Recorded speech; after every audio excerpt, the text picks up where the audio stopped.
Good afternoon everybody. তো আশা করি তোমরা আমাকে শুনতে পাচ্ছ, একটু চ্যাট বক্সে কনফার্ম করো তো। তোমরা একটু চ্যাট বক্সে আমাকে কনফার্ম করো শুনতে পাচ্ছ কিনা।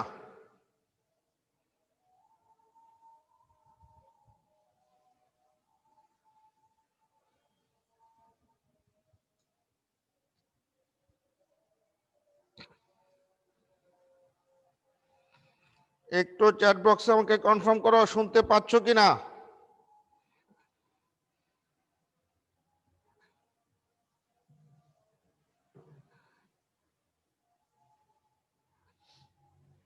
ওকে, ধন্যবাদ। আচ্ছা দেখো, আমরা ভৌত আলোক বিজ্ঞান নিয়ে কথা বলতেছিলাম। তো আমরা আলোর ব্যতিচার শুরু করছিলাম, তাই না? আশা করি তোমাদের মনে আছে যে ব্যতিচার সৃষ্টির জন্য দুটি সুসংগত আলোক উৎসের প্রয়োজন। তো দুটি ভিন্ন উৎস থেকে যে আলোক তরঙ্গ বের হয় তাদের তরঙ্গ দৈর্ঘ্য, বিস্তার, কম্পাঙ্ক, তোমার তোমার এভরিথিং কখনো নিখুঁতভাবে কি হয় না, সমান হয় না, এবং সমদশা সম্পন্ন তরঙ্গ বের হয় না। তখন তাদেরকে আমরা সুসংগত উৎস বলতে পারি না। তখন আমরা কি করছিলাম, একটা উৎস থেকে আলোক তরঙ্গ প্রথমে একটা চিরের ভিতর দিয়ে আমরা প্রেরণ করছিলাম, পরে ওই আলোক তরঙ্গটাকে পরে আরো দুটি চিরের ভিতর দিয়ে আমরা প্রেরণ করছিলাম, তাই না? আচ্ছা, তো এখানে একটা চির S1 এবং এখানে একটা চির S2, এই দুটি চির দুটি সুসংগত আলোক উৎস হিসেবে আমরা বিবেচনা করছিলাম নাকি। এরপরে আমরা তোমার দেখছিলাম যে পর্দায় যে সকল বিন্দুতে তরঙ্গ দুটির মধ্যে তোমার পথ পার্থক্য 0, ল্যামডা, 2 ল্যামডা, 3 ল্যামডা এরকম হয়, সে সকল বিন্দুতে হয় উজ্জ্বল পট্টি সৃষ্টি হয়। তোমাদের মনে আছে? দেখো, আমরা প্রথমে এখানে একটা বিন্দু ধরে নিছিলাম, পি বিন্দু। আমরা ধরে নিছিলাম এখান থেকে যে আলোক তরঙ্গটা যাবে সেটা কতটুক পথ বা দূরত্ব অতিক্রম করবে, x1, অর্থাৎ আমরা S1P এটাকে আমরা ধরছিলাম x1, আর S2 হতে আলোক তরঙ্গটা যদি পি বিন্দুতে যায় তাহলে যে পথ বা দূরত্ব অতিক্রম করবে সেটাকে আমরা ধরছিলাম x2।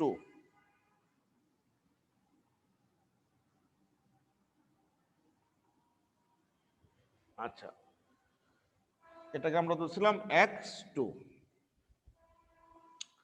এবং আমরা গত ক্লাসে প্রমাণ করেছিলাম যে x2 মাইনাস x1 এটা হচ্ছে পথ পার্থক্য। সেই পথ পার্থক্যটা যদি হয় তোমার 0, তাহলে হবে তোমার অন্ধকার উজ্জ্বল পট্টি নাকি, উজ্জ্বল পট্টি বা উজ্জ্বল ডোরা। যদি পথ পার্থক্যটা হয় ল্যামডা তাহলেও উজ্জ্বল পট্টি, 2 ল্যামডা উজ্জ্বল পট্টি, এরকম 3 ল্যামডা উজ্জ্বল পট্টি। আমরা দেখছিলাম n ল্যামডা নাকি, যেখানে n এর মানটা ছিল এরকম 0, 1, 2, 3। তোমাদের মনে আছে? দেখো, তাহলে তোমার n এর মান 0 হলে তোমার হবে 0, n এর মান যদি 1 হয় তাহলে হবে ল্যামডা, n এর মান যদি 2 হয় 2 ল্যামডা। এগুলো আমরা গত ক্লাসে অর্থাৎ লাস্ট ক্লাসে আমরা আলোচনা করেছিলাম। তো x2 মাইনাস x1 এর পরিচয়টা ছিল পথ পার্থক্য। তাহলে আমরা এই পর্দার উপর একটা বিন্দু ধরতে পারি বা তোমার অবস্থান ধরতে পারি এটা। এখানে দেখো, তোমার এটাকে যদি আমরা অবিন্দু ধরি তাহলে অবিন্দুতে দেখো S1 এবং S2, S1 এবং S2 হতে যে আলোক তরঙ্গটা আসছে তাদের মধ্যে পথ পার্থক্য কত হবে তোমার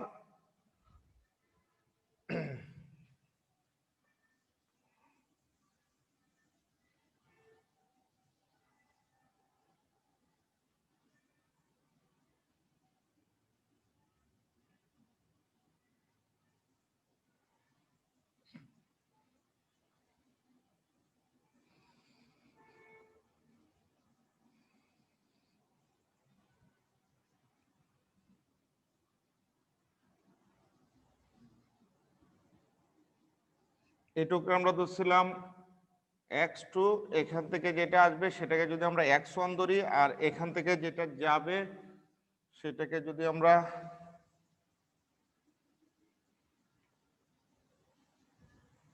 তোমার x1 ধরি, তাহলে দেখো যখন পি বিন্দুতে গেছে x1 আর x2 দুইটা কিন্তু সমান না, x2টা বড় x1টা ছোট। কিন্তু অবিন্দুতে যদি যায় S1 এবং S2 উৎস হতে, আলোক তরঙ্গ, তাহলে এটাকে যদি তুমি x1 ধরো আর এটা যদি x2 ধরো, মোটামুটি x1 আর x2 এর মানটা সমান হবে। আর x2 আর x1 যদি সমান হয় তাহলে তোমাদের এদের পার্থক্যটা হবে 0। তার মানে অবিন্দুতে উজ্জ্বল পট্টি সৃষ্টি হবে, সেটাকে তুমি বলবা তোমার কেন্দ্রীয় উজ্জ্বল পট্টি। সেটাকে কিন্তু প্রথম উজ্জ্বল পট্টি বলা যাবে না, সেটার নাম হবে কেন্দ্রীয় উজ্জ্বল পট্টি। আচ্ছা, যদি তুমি উপরে বা নিচে যেদিকে যাও, মনে করো এইটাতে গেলা, এইখানে যদি যাও তাহলে x1 আর x2 এর মধ্যে পথ পার্থক্যটা হবে মনে করো ল্যামডা। এই যে এটা কিন্তু পর্দার উপরে তুমি ওই উজ্জ্বল অন্ধকার পট্টিগুলো তুমি দেখতে পাচ্ছ নাকি? তাহলে এখানে হবে পথ পার্থক্যটা হবে x2 মাইনাস x1, সেটা হবে ল্যামডা। তাহলে ল্যামডা হইলে সেটাকে তুমি বলবা প্রথম উজ্জ্বল পট্টি নাকি? উজ্জ্বল পট্টি, এবং সেটা প্রথম উজ্জ্বল পট্টি, প্রথম উজ্জ্বল পট্টি। আর যদি এখানে আলোক তরঙ্গ দুটো মিলিত হয় তাহলে x1 আর x2 হতে যে আলোক তরঙ্গ যাচ্ছে তাদের মধ্যে পথ পার্থক্য হবে 2 ল্যামডা। যদি 2 ল্যামডা হয় তাহলে এটাকে আমরা নাম দিব দ্বিতীয় উজ্জ্বল পট্টি। ইচ্ছা করলে তুমি অনুরূপভাবে নিচের দিকেও দেখাইতে পারবা, এটা হবে প্রথম উজ্জ্বল পট্টি, এটা হবে দ্বিতীয় উজ্জ্বল পট্টি, এরকম দেখাইতে পারবা। তবে মাথায় রাখতে হবে যেখানে পথ পার্থক্য শূন্য, যেখানে পথ পার্থক্য শূন্য সেটাকে তোমার প্রথম উজ্জ্বল পট্টি বলা যাবে না, সেটাকে বলতে হবে কেন্দ্রীয় উজ্জ্বল পট্টি, সেটাকে বলতে হবে কেন্দ্রীয় উজ্জ্বল পট্টি। এরপরে আমরা দেখাইছিলাম দশা পার্থক্য। তোমাদের মনে আছে দশা পার্থক্যকে আমরা ডেল্টা ধরছিলাম। ডেল্টা সমান কি ছিল? তোমার ছিল 0, 2 পাই, 4 পাই, এরকম তোমার 6 পাই নাকি? তো ফিনিশিং এ ছিল 2n পাই। যেখানে পথ পার্থক্য 0, lambda, 2 lambda, 3 lambda, n lambda, সেখানে হবে উজ্জ্বল পট্টি নাকি? যেখানে দশা পার্থক্য 0, 2 পাই, 4 পাই, 6 পাই, এরকম 2n পাই, সেখানে হবে উজ্জ্বল পট্টি। মনে রাখবা একটা শর্ত আমরা আলোচনা করছিলাম তোমার দশা পার্থক্য দিয়ে, আর আলোচনা করছিলাম পথ পার্থক্য দিয়ে। উপরে আলোচনা করছিলাম পথ পার্থক্য দিয়ে, নিচে আলোচনা করছিলাম দশা পার্থক্য দিয়ে। আচ্ছা, তো যেখানে তোমার পথ পার্থক্য 0 সেটা তো আমরা কেন্দ্রীয় উজ্জ্বল পট্টি নাম দিছি। আবার যেখানে তোমার দশা পার্থক্য 0 সেটাও কিন্তু কেন্দ্রীয় উজ্জ্বল পট্টি। তবে তুমি যদি প্রথম উজ্জ্বল পট্টিতে মানে উজ্জ্বল পট্টি খুঁজে বের করতে চাও তাহলে কিন্তু পথ পার্থক্য কত বের করতে হবে? ল্যামডা নাকি? তাহলে ল্যামডা মানে কি? তোমার প্রথম উজ্জ্বল পট্টি। 2 ল্যামডা মানে কি? দ্বিতীয় উজ্জ্বল পট্টি নাকি? এগুলো মনে রাখতে হবে। এখন আমরা একটু অন্ধকার পট্টির শর্তগুলো দেখে আসি। আমাদের সমীকরণটা ছিল এটা, আশা করি তোমাদের মনে আছে। 2a তোমার cos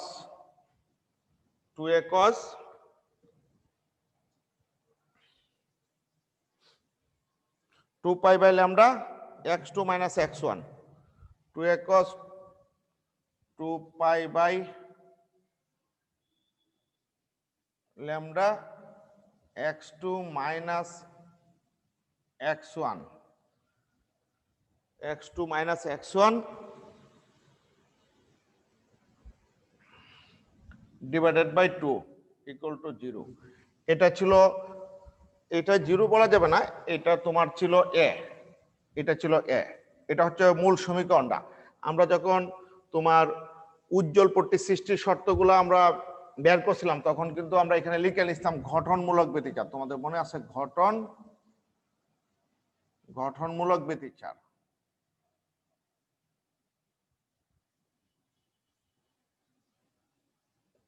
গঠনমূলক ব্যতিচার, তখন কিন্তু আমরা এই সমীকরণটার ডান পাশে যে এ আছে এর পরিবর্তে আমরা লিখছিলাম, খেয়াল করে দেখো, plus minus 2a। Plus minus 2a ধরেই কিন্তু আমরা প্রমাণ করছিলাম যে তোমার পথ পার্থক্যের মানগুলো হচ্ছে এত এবং দশা পার্থক্যের মানগুলো হচ্ছে এত। কিন্তু এই মুহূর্তে আমরা এই সমীকরণটার মধ্যে যে এ আছে এর পরিবর্তে আমরা প্লাস মাইনাস 2a লিখবো না, আমরা লিখবো 0, কারণ আমরা আলোচনা করতেছি ধ্বংসাত্মক ব্যতিচারের শর্ত নিয়ে নাকি?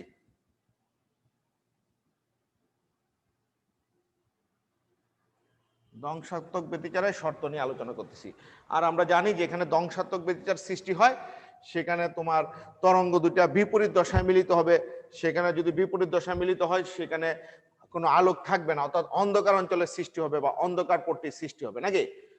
অন্ধকার অঞ্চল বা অন্ধকার পট্টির সৃষ্টি হবে। তখন তোমার ওই বিস্তারটা হবে 0, যেটা হচ্ছে তোমার ক্যাপিটাল এ, সেটার মান হবে 0।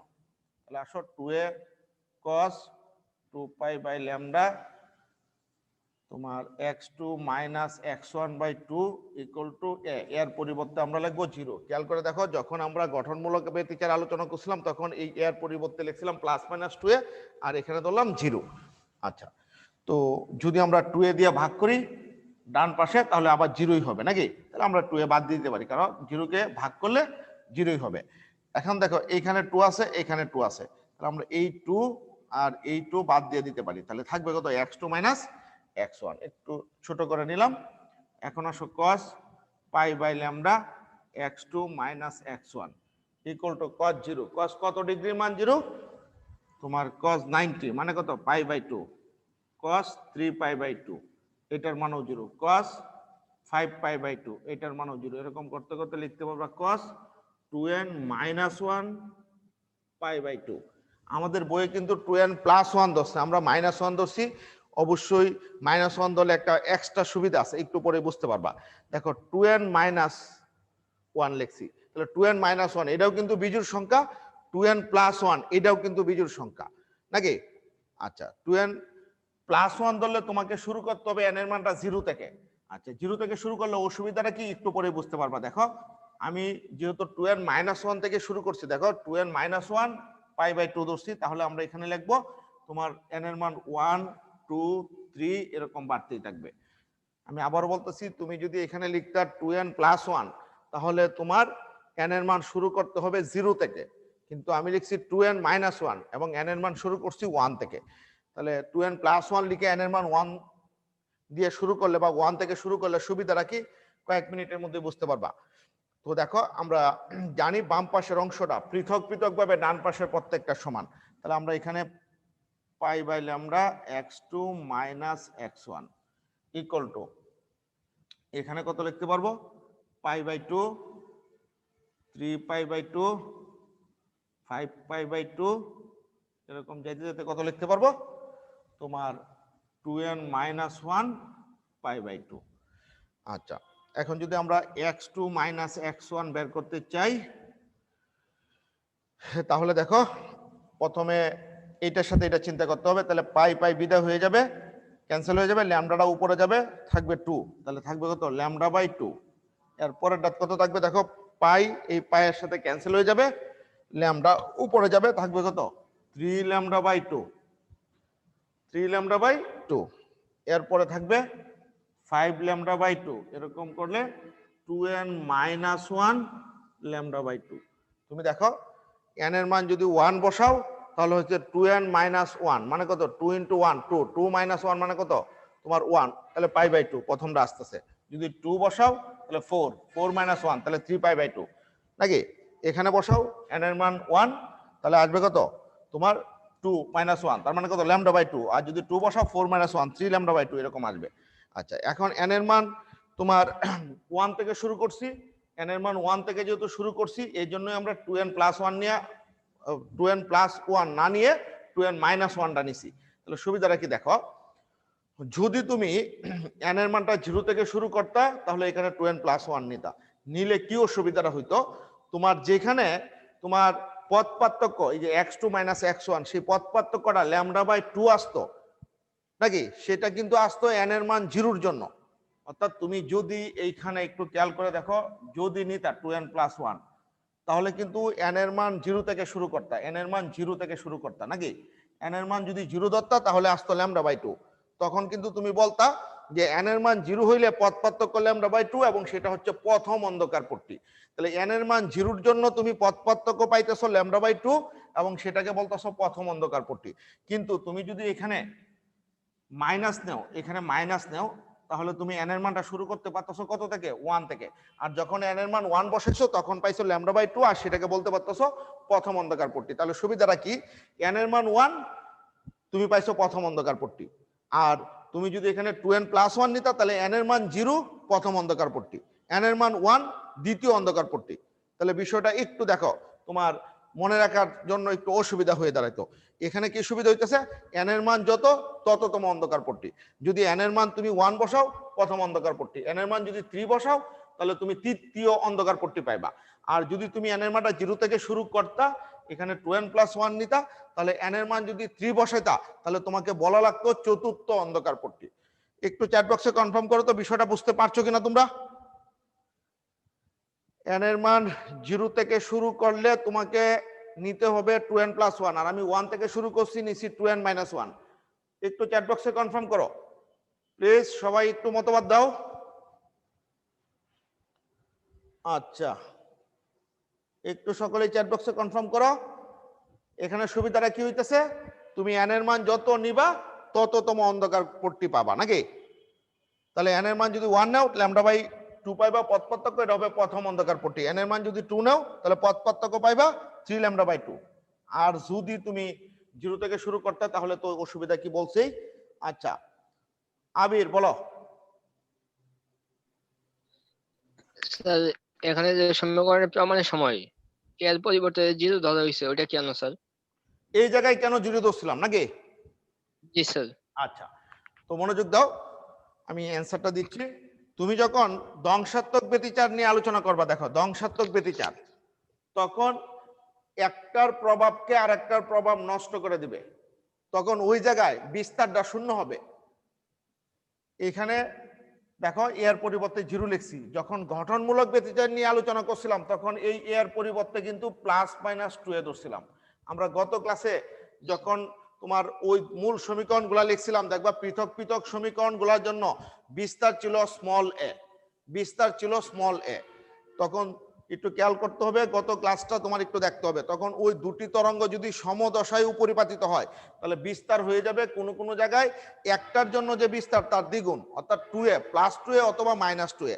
আর যেখানে বিপরীত দশায় মিলিত হবে একটার প্রভাবকে আর একটার প্রভাবে ধ্বংস করে দিবে, নষ্ট করে দিবে, সেখানে কণার বিস্তার হবে 0, সেখানে বিস্তারটা 0 হবে নাকি। তাহলে গঠনমূলক ব্যতিচারের ক্ষেত্রে ক্যাপিটাল এর পরিবর্তে আমরা লিখবো +-2a, আর ধ্বংসাত্মক ব্যতিচারের ক্ষেত্রে ক্যাপিটাল এর পরিবর্তে লিখবো আমরা 0।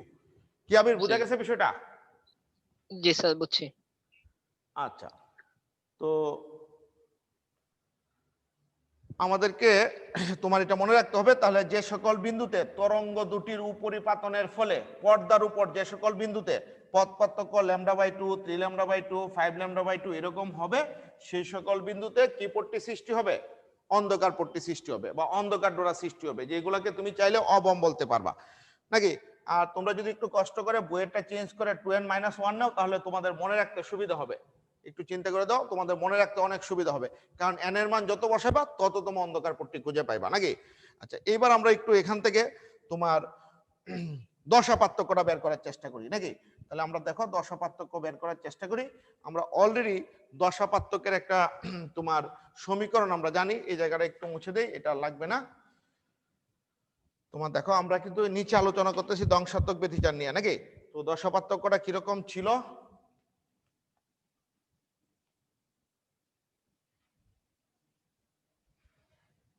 তোমার দশা পার্থক্য সমান ছিল 2π/λ ইন্টু পথ পার্থক্য x2 - x1। তাহলে দেখো তুমি যদি x2 - x1 এটার পরিবর্তে বসাও λ/2, এটার পরিবর্তে কত বসাইবা? λ/2। তাহলে দেখো 2 2 কাটা যাবে, λ কাটা যাবে, তাহলে ডেল্টার মান থাকবে কত? 5। তার মানে আমি দেখলাম যেখানে পথ পার্থক্য λ/2 সেখানে দশা পার্থক্য হইতেছে পাই। আচ্ছা, এরপরে আমি পথ পার্থক্য x2 - x1 এটার পরিবর্তে বসাইলাম 3 λ/2। আসো এখানে 3 λ/2 বসাই, 3 λ/2, তাহলে 2 2 কাটা যাবে, λ কাটা যাবে, থাকবে হচ্ছে 3π। তাহলে যেখানে পথ পার্থক্য ছিল 3 λ/2 সেখানে দশা পার্থক্য পাইছি আমি 3π। আচ্ছা, এরপরে যদি আমি এখানে 5 λ/2 বসাইতাম, তোমার 5 λ/2 বসাইতাম, তাহলে দেখো 2 2 কাটা যাবে, λ কাটা যাবে, 5π। আশা করি বুঝতেই পারছো এরকম ভাবে পরবর্তীটা কি হবে তোমার 2n - 1 ইন্টু 5। আচ্ছা, 2n - 1 ইন্টু 5।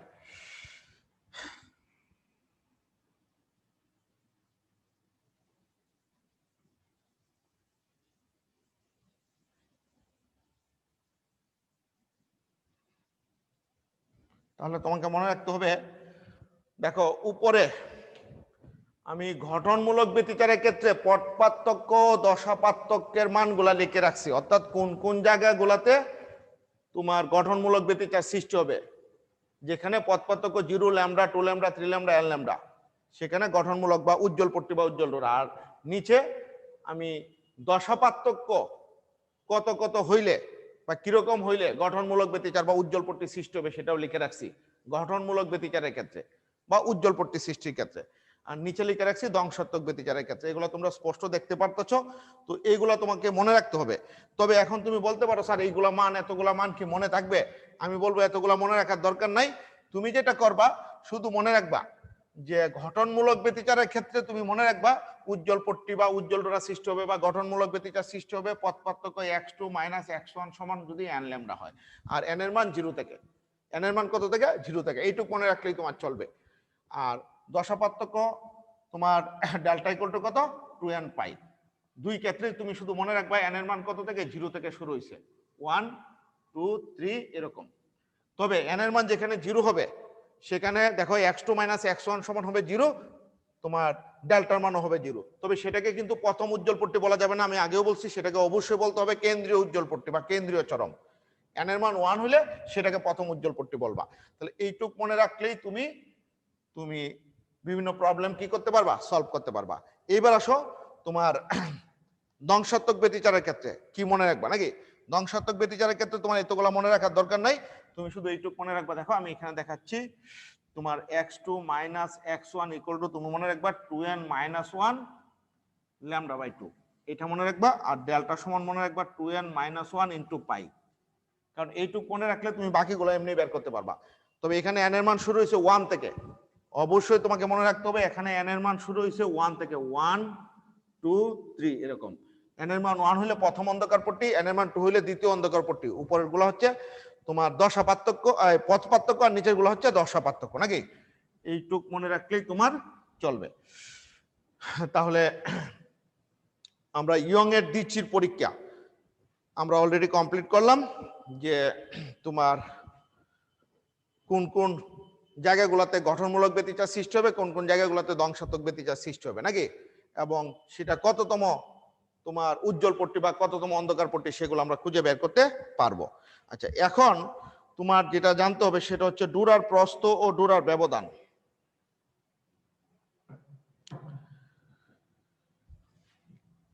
আমরা এগুলো একটু মুছে দিলাম।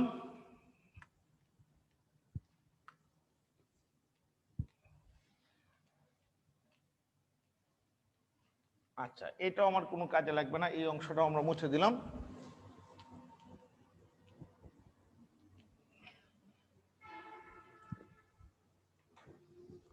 আমাদের আলোচনার টপিকস হচ্ছে উজ্জ্বল ও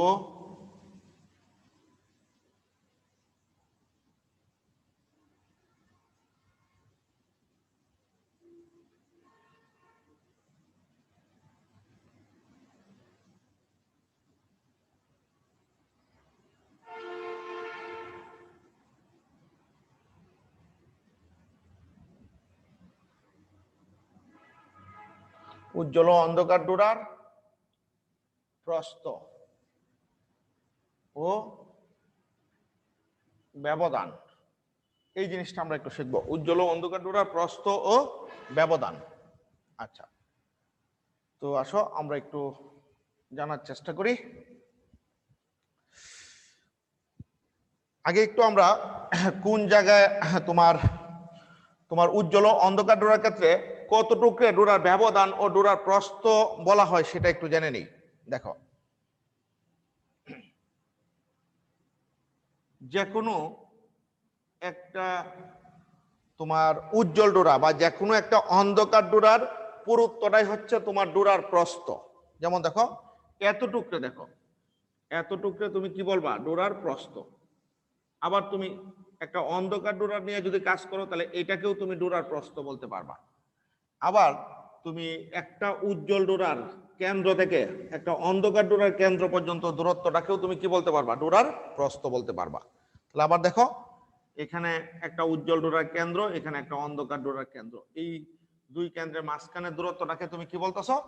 ডোরার প্রস্থ। আবার এতটুকুকেও তুমি ডোরার প্রস্থ বলতে পারবা। শুধু একটা উজ্জ্বল ডোরা নিয়ে কাজ করলে শুধু একটা উজ্জ্বল ডোরাকেও তুমি ডোরার প্রস্থ বলতে পারবা। এখন ডোরার ব্যবধান, এগুলো আমরা বের করব। ডোরার ব্যবধান, ডোরার ব্যবধান হচ্ছে ডোরার প্রস্থের দ্বিগুণ। অর্থাৎ একটা অন্ধকার ডোরার শুরু থেকে পরবর্তী অন্ধকার ডোরার শুরু পর্যন্ত দেখো, এখান থেকে এই পর্যন্ত একটা অন্ধকার ডোরার শুরু থেকে পরবর্তী অন্ধকার ডোরার শুরু পর্যন্ত, অথবা উল্টাভাবে বলতে পারো যে একটা উজ্জ্বল ডোরার শেষ থেকে পরবর্তী উজ্জ্বল ডোরার শেষ পর্যন্ত দূরত্বটা হচ্ছে ডোরার ব্যবধান। আবার তুমি চাইলে তোমার এটাকেও তুমি ডোরার ব্যবধান বলতে পারবা, পর পর দুটি উজ্জ্বল ডোরার কেন্দ্রের মধ্যকার দূরত্ব, বা পরপর দুটি অন্ধকার ডোরার কেন্দ্রের মধ্যকার দূরত্ব। যেমন দেখো, আমি একটা উজ্জ্বল ডোরার কেন্দ্র থেকে পরবর্তী উজ্জ্বল ডোরার কেন্দ্র পর্যন্ত দূরত্বটাকে আমি কি বললাম? ডোরার ব্যবধান, এটাও বলা যাবে। আবার চাইলে তুমি এখানে অন্ধকার ডোরার সেন্টার থেকে এখানে অন্ধকার ডোরার সেন্টার পর্যন্ত দূরত্বটাকে ডোরার ব্যবধান বলতে পারবা নাকি? অর্থাৎ ডোরার ব্যবধানটা হবে ডোরার প্রস্থের দ্বিগুণ। আচ্ছা, তাহলে আসো আমরা সেই উজ্জ্বল ও অন্ধকার ডোরার প্রস্থ ও ব্যবধান আমরা নির্ণয় করার চেষ্টা করি। আচ্ছা, আমরা জানি এখানে S1 এবং S2 হচ্ছে দুটা চির, এই দুটা চির বর্তমানে দুটি সুসংগত উৎস হিসেবে বিবেচিত হচ্ছে, তাই না? আমরা বিবেচনা করতেছি।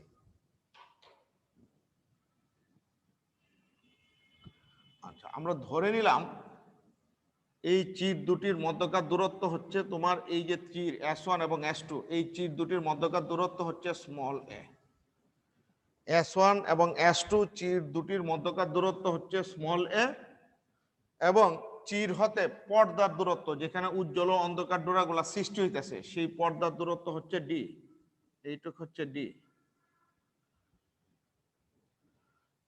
চির দুটির মধ্যকার দূরত্ব a এবং চির হতে পর্দার দূরত্ব d।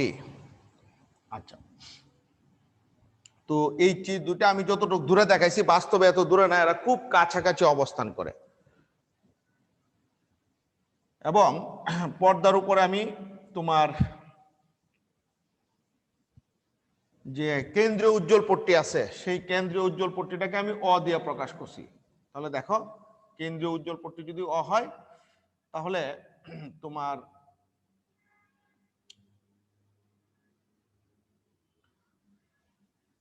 এটাকে আমি নাম দিলাম অ ড্যাশ। এখানে আমরা যেটা করব, S1 হতে অ ড্যাশ এই দূরত্বটাকে আমরা ধরবো a/2।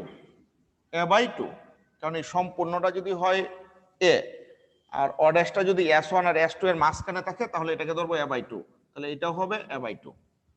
আচ্ছা, তো এখানে যদি আমরা আরেকটা সরল রেখা টেনে যোগ করি, তোমাকে মনে রাখতে হবে, আচ্ছা এগুলো একটু মুছে দিই, পরে আমাদের দরকার পড়লে আবার দিব। আমাকে মনে রাখতে হবে, তোমার চির হতে সব জায়গায় তোমার স্কিনের বা পর্দার দূরত্ব সমান হবে। তাহলে এইটুক যদি ডি হয়, এই সব জায়গায় কিন্তু এগুলো ডি হবে। আচ্ছা, এটাকে ধরলাম অ বিন্দু, এটাকে ধরলাম মনে করো পি বিন্দু। S1 হতে না S2 হতে পর্দার দূরত্বটা ধরলাম তোমার S2 ইন্টু পি, তাহলে এইটুক যদি ডি হয়, এটাও ডি হবে। আবার এখানে একটা বিন্দু নিলাম, এটা নিলাম মনে করো কিউ বিন্দু, এবং ধরে নিলাম কেন্দ্রীয় উজ্জ্বল পট্টি হতে পি বিন্দুর যে দূরত্বটা, কেন্দ্রীয় উজ্জ্বল পট্টি হতে পি বিন্দুর যে দূরত্বটা, সেটা হচ্ছে তোমার এক্স। সেটাকে আমরা কত ধরলাম? এক্স। এখন তোমাকে এটা বলে দিতে হবে, কেন্দ্রীয় উজ্জ্বল পট্টি হতে যে পি বিন্দুর দূরত্বটা আমরা নিচ্ছি, সেটা এক্স। কেন্দ্রীয় উজ্জ্বল পট্টির কি তোমার সেন্টার হতে মাপতেছি, নাকি কেন্দ্রীয় উজ্জ্বল পট্টির তোমার উপরের প্রান্ত থেকে মাপতেছি? আমরা ধরে নিব কেন্দ্রীয় উজ্জ্বল পট্টির কেন্দ্র থেকে সেই দূরত্বটা মাপতেছি। দেখো, কেন্দ্রীয় উজ্জ্বল পট্টির কেন্দ্র থেকে, এইটা হচ্ছে আমার সেই কেন্দ্রীয় উজ্জ্বল পট্টি, তার কেন্দ্র থেকে আমরা পি বিন্দুর দূরত্বটা পরিমাপ করছি এক্স। তাহলে দেখতেই পাচ্ছ, S1 আর S2 এই দূরত্বটা যদি হয় a, S1 হতে অ পর্যন্ত a/2, S2 হতে অ ড্যাশ, অ বলতে অ ড্যাশ, অ ড্যাশ পর্যন্ত হচ্ছে a/2, তাহলে অবশ্যই তোমার এই কিউ এবং অ এইটুক দূরত্ব হবে a/2, এবং তোমার পি হতে অ সেটাও তোমার হবে a/2। কারণ S2 অ ড্যাশ এটা যদি a/2 হয়, তোমার ও এবং পি এর মাঝখানের দূরত্বটাও a/2 হবে। আবার S1 হতে অ ড্যাশ পর্যন্ত যদি a/2 হয়, তাহলে তোমার কিউ হতে অ পর্যন্ত সেটাও a/2 হবে। এখন আমি যদি জিজ্ঞেস করি যে কিউ হতে পি পর্যন্ত দূরত্বটা কত? আচ্ছা, একটু ভুল হয়ে গেছে, এখানে আবার একটা পি বিন্দু দিয়েছি নাকি? আমরা একটা কাজ করি, সেটাকে মনে করো আর দিয়ে দিই, যেহেতু উপরে পি বিন্দু আছে, তাই না? এটাকে আমরা আর বিন্দু দিয়ে দিলাম। আচ্ছা, এটাকে আমরা আর বিন্দু দিয়ে দিলাম, তাই না? কারণ উপরে একটা পি বিন্দু আছে। এখন আমরা যদি কিউ হতে পি পর্যন্ত দূরত্বটা নেই, কিউ বিন্দু হতে পি পর্যন্ত দূরত্বটা নেই, তাহলে সেটা কত হবে? সেটা হবে তোমার এক্স থেকে এ বাই টু বাদ যাবে, তাহলে সেটা কত হবে? X minus A by two. অর্থাৎ আমি যদি এইটুক দূরত্বের কথা বলি, এই যে এইটুক, তাহলে দেখো ও হতে পি পর্যন্ত যদি এক্স হয়, আবার ও হতে কিউ পর্যন্ত যদি এ বাই টু হয়, তাহলে তোমরা বুঝতেই পারছো কিউ হতে পি পর্যন্ত সেটা হবে x minus A by two, x minus A by two. আচ্ছা, x minus A by two. আবার তোমার পি এবং আর এই দূরত্বটা কত হবে? এটা আমরা একটু নিচে লিখে রাখি। পি হতে আর পর্যন্ত, উপরেরটা ছিল আমার তোমার কিউপি, কিউপি সমান আমরা কত লিখছিলাম? X minus A by two, আর পি হতে আর পর্যন্ত সেটা হবে x plus A by two, x plus A by two. আচ্ছা, আমরা কিন্তু এইটুকরে ধরছিলাম তোমার এস ওয়ান পি, আর এইটুকরে ধরছিলাম এস টু পি, তাই না? মনে করে দেখো, এস ওয়ান পি আর এটা হচ্ছে এস টু পি। তাহলে আমরা এখানে দুটি সমকোণী ত্রিভুজ পাইতেছি। দেখো, একটা হচ্ছে S one P, S one QP, এটা হচ্ছে একটা সমকোণী ত্রিভুজ এস ওয়ান কিউপি, আর একটা হচ্ছে তোমার এস টু আর পি, এটাও একটা সমকোণী ত্রিভুজ। এই দুটি সমকোণী ত্রিভুজে আমরা তোমার পিথাগোরাসের সূত্রটা যদি ইউজ করি, তাহলে দেখো কি পাইতেছি? এস ওয়ান পি স্কোয়ার, এটা হচ্ছে অতিভুজ, অতিভুজ স্কোয়ার সমান ভূমি স্কোয়ার প্লাস লম্ব স্কোয়ার, তাই না? তাহলে আমার এইটুক হবে তোমার ভূমি অথবা লম্ব, নাকি যে কোনো একটা ধরো, মানে এইটুক, দেখো এইটুক আর এইটুক, তাহলে একটা হচ্ছে S one Q, S one Q হচ্ছে তোমার ডি, এস ওয়ান কিউ হচ্ছে তোমার ডি, ডি স্কোয়ার, কারণ এটা যদি ডি হয় এটাও ডি, এটা হচ্ছে ডি স্কোয়ার। আর এখান থেকে এইটুক হচ্ছে তোমার x one minus A by two, x one না, x minus A by two, কারণ আমরা জানি অতিভুজ স্কোয়ার সমান ভূমি স্কোয়ার প্লাস লম্ব স্কোয়ার। আচ্ছা, এরপরে যদি আমরা এই ত্রিভুজটা নিই, তাহলে S two P whole square equal to আবারও তোমার অতিভুজ স্কোয়ার ইকুয়াল টু ভূমি স্কোয়ার প্লাস লম্ব স্কোয়ার, তাহলে এখানে পাবা তুমি D square plus X plus A by two whole square, X plus A by two whole square. এখন যদি তুমি এগুলাকে একটু ভেঙে দাও, দেখো S one P equal to D square plus A minus B whole square, তাহলে X square minus two a b plus b square,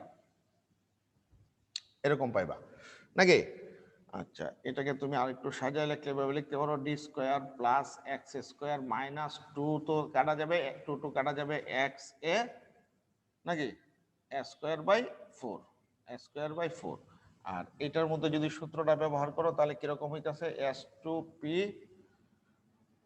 এখানে কিন্তু স্কোয়ার আছে, S two P whole square equal to D square plus a plus b whole square, x square plus two a b plus b square, S two P whole square equal to D square plus x square, two two কাটা, plus x a plus a square by four.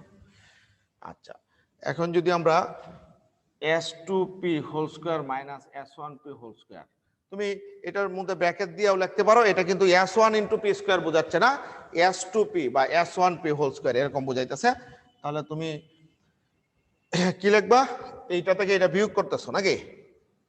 আচ্ছা, যদি অসুবিধা হয় তাহলে এরকম bracket দিয়ে নিবা, যদি বুঝতে অসুবিধা হয় এরকম ব্র্যাকেট দিয়ে নিতে হবে।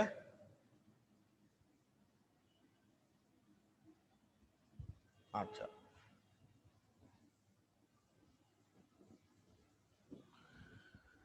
তাহলে তোমার S two P whole square minus S one P whole square, তাহলে এটা থেকে যদি এটা বিয়োগ করো তাহলে দেখো প্রথমে ডি স্কোয়ার ক্যান্সেল হয়ে যাবে, এই ডি স্কোয়ার কাটা যাবে, এক্স স্কোয়ার কাটা যাবে, এ স্কোয়ার বাই ফোর কাটা যাবে, এইটা থেকে বিয়োগ করতেছো, তাহলে এখানে আছে এক্স এ, আবার বিয়োগ করলে এই মাইনাসটা কি হয়ে যাবে, প্লাস হয়ে যাবে, প্লাস এক্স এ। তাহলে ফিনিশিং এ তুমি কি পাইতেছো, এটাকে দেখো, লিখতে পারো a plus b into a minus b, নাকি? তাহলে তুমি লিখতে পারো, দেখো a plus b into a minus b, তাহলে S two P S one P bracket S two P minus S one P bracket দিলাম, নাকি? A plus b into a minus b equal to two x a. আচ্ছা, two x a. তাহলে এখন তুমি S two P minus S one P এটাকে বাম পাশে রেখে দিয়ে two x A divided by তোমার লিখতে পারো S two P plus S one P, S two P plus S one P এটা লিখতে পারো। আচ্ছা,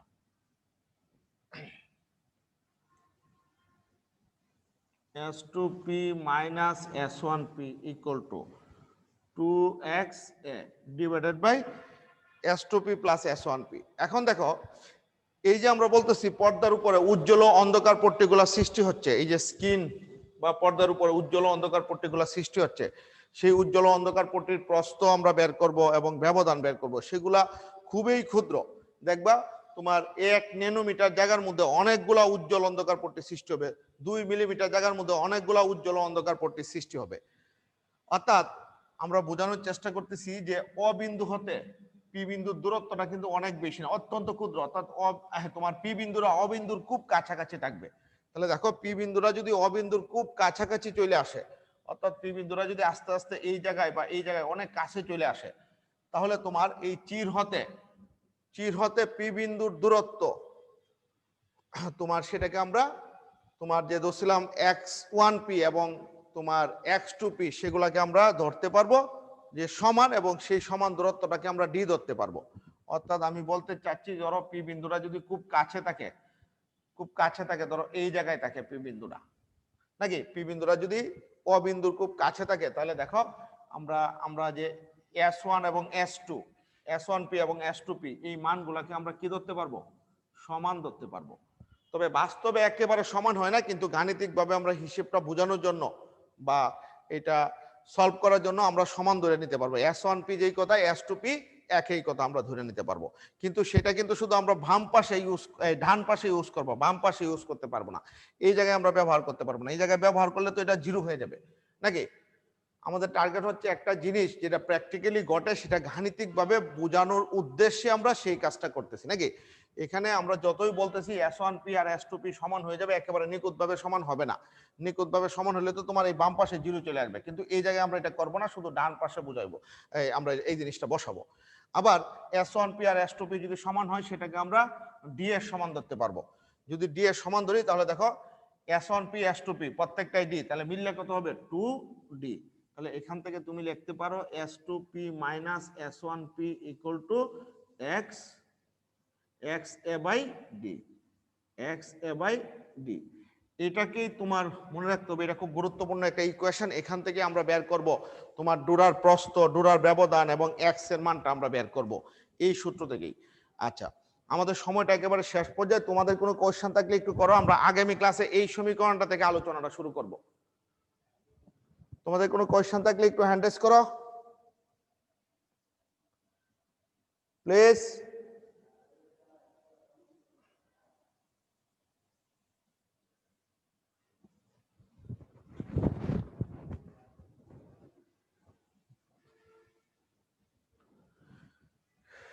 আমাদের টাইম একেবারে শেষ পর্যায়ে, কারো কোনো কোয়েশ্চেন থাকলে করতে পারো। আচ্ছা, এখানে আমি আরেকটা কথা বলে দিই, তোমাদের প্রমাণের শেষে যা দেখবা উজ্জ্বল ডোরা ও অন্ধকার ডোরার প্রস্থটা সমান হবে। তাহলে প্রস্থ বললে তুমি মনে রাখবা সেটা উজ্জ্বল ডোরা হইতে পারে, অন্ধকার ডোরা হইতে পারে, নাকি? কারণ এক একটা উজ্জ্বল ডোরার প্রস্থ আর এক একটা অন্ধকার ডোরার প্রস্থ সমান হবে। ঠিক আছে।